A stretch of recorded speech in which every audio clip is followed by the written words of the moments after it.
had to pick a game that best summed up the greatness of the 1995-1996 Chicago Bulls, it most likely wouldn't be there first.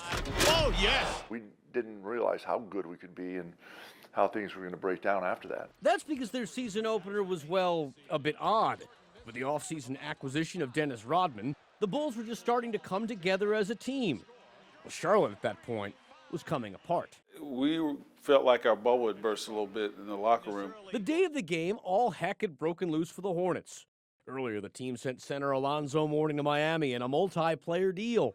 And when tip time approached, Charlotte only had 9 players in uniform. I mean, we had a front line of Robert Parrish and George Zedek.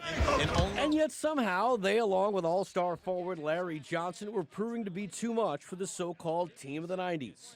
The Bulls were without starting center Luke Longley. And things looked even worse for Chicago when Scottie Pippen left the game for good in the second quarter with a groin injury. Scottie, you go back and look at the numbers, played 10 minutes. He just couldn't move. Here's Michael Jordan. Look out. But Michael Jordan could.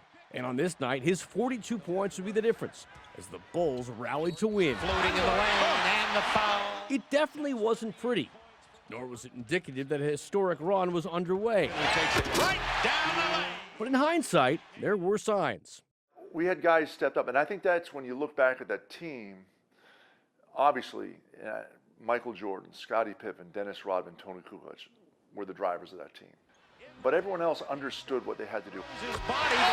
The first of 72, and the first of 3 losses the Bulls would hand the Hornets that season, including one later in the year, in which they'd open the game with 20 unanswered.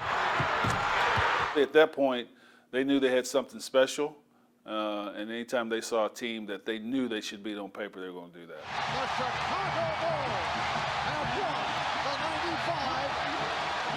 95-96 NBA championship. Like Rome, the Bulls weren't built in a day. But let the record show, the first brick was laid against the Hornets in one weird season opener.